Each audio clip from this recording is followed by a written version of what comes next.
Yep. Defensive lineman, senior Austin Ertl. Austin, thanks for joining us this afternoon. We'll take some questions here from the media, but if you could just open up, you have a chance to play for a MAC title this year, 10-2, great season. Just what that means to you and your teammates as you look ahead to Saturday.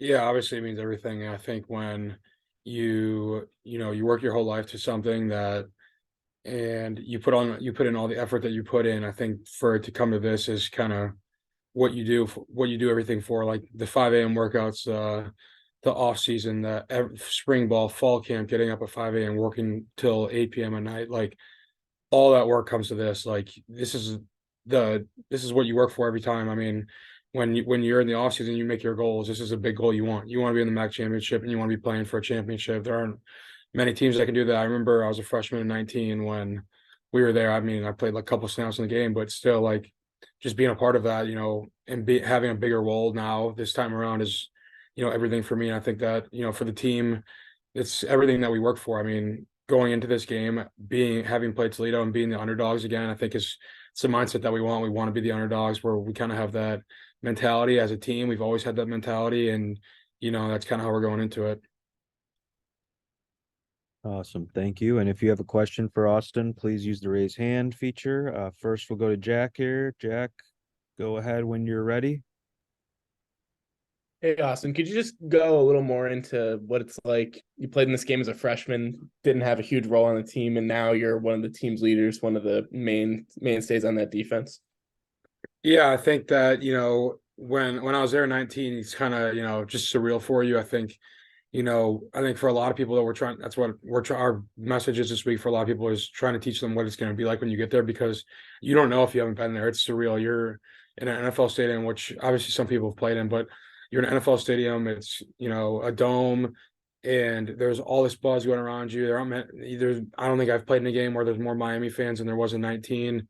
You hear everything, and, you're playing for a lot of stake. You're playing for, 40 years from now, when you're talking to your grandkids, you're playing for tell them I was a champion in 2023. So, it's definitely being in the position I'm in now, where, I'm a leader on this team and whatnot. I'm more of that in that position to lead and help the younger dudes know, like, this isn't any other game when you get there. Like, you practice, you can think about, the fact that, oh, I'm going to get there and this is just going to be, I'm going to be amped up, ready to play. No, your heart's going to be racing a little faster.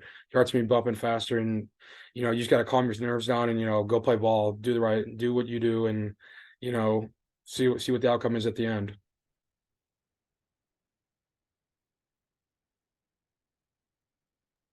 Next, we'll go to Alex Shear. Alex, your microphone is open. Yeah, Austin, obviously you're playing in the MAC championship game for the second time in your career. Your freshman year, I believe, was the first one. Talk about bookending your career with MAC championship trips and what that means to you personally, and some of these other seniors who are in their fifth year in this program. Yeah, I mean, I think that, like I talked about a little bit already, but like it means everything to us. That's what, this is why I came to Miami. I came to Miami because I wanted to win championships. I came here because I thought we had the chance to win championships. The reason that people go to college is, obviously you look at the academics, you look at all that stuff. It's all good and great, but most people come there because I want to win and I want to make a legacy here. And, for our senior class, like we're trying to build a legacy. We're trying to be remembered here. Like, we beat UC, we're 10-2 right now, but that doesn't mean anything if you cap the season off losing a game, losing the championship. Like, we talked about this in our team meeting. Coach talked about it. Like, really, no one remembers, the second place team. You remember the champions. So, being able to cap this off as champions is what, our legacy will be here. And, it's all about building your legacy. I mean, like I said, when you come to a school, you want to build your legacy, leave your footprint on the place. And to be able to leave my footprint here as, being a champion and being a guy that helped this program keep going up. Because, when people say like the program was still being turned around 19 now, like the dudes there just got turned around way earlier than that. We were just able, get to the top of the mountain there. But I think that, this thing's just been building from the day I got here, and it's going to keep building. You're obviously, your opponent is the other really most storied program in the conference, Miami and Toledo, both two of the most historic programs. Do you feel like that has any extra meaning if you guys beat this other fantastic program versus beating a team who doesn't have as much history? For me, I think for alumni that might mean a little more, but for me, just being a player, I don't think that, it being Toledo or some other team in the conference means anything more. It's still a championship game, whether we were playing a Division III team down the road or whatever it might be. I think that, a championship game is a championship game. I don't really think that, to answer your question, I don't think that it being Toledo and it being historical, rivalry or whatnot, means any more to it. I think that it means as much as it possibly could from the jump from it being a championship game.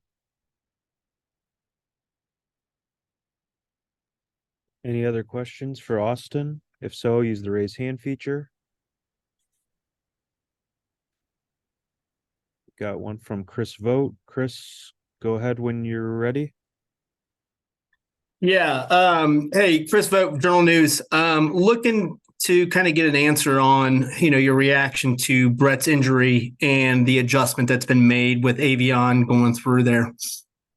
Yeah, obviously, Brett's been one of my best friends since the day we got here. He's probably one of the best friends I've had since I've been here. So, being on the sideline and seeing that go down, I think, obviously I got tears rolling down. I had tears rolling down my eyes because, that's my brother. Like, that's my guy. That's the guy that I go to for everything. So seeing a guy like that go down in that way and that type of injury obviously is devastating to the team. But for me personally, it was devastating for me because it's my brother. I don't want to see anyone like go down like that, whether it's my brother or not. But I think this team's kind of rallied around Avion. He's a winner. That's all he is. I mean, dude finds a way to win, and whether it might be running the ball, throwing the ball, getting the extra yard when we need to, putting his head down. Like, the guy does anything he can to help this team win, and that's what we're rallying around. I think the team. I wouldn't say that.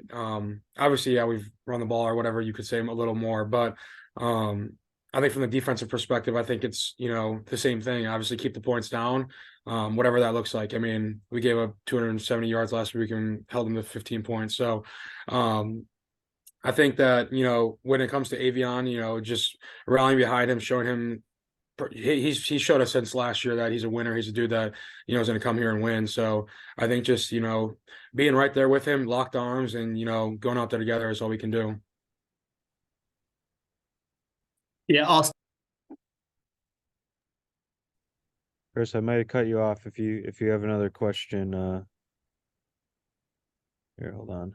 Chris, if you have a follow-up, if you could use the raise hand thing, otherwise, we'll see if that happens. That was my fault there. Looks like you didn't have a follow-up.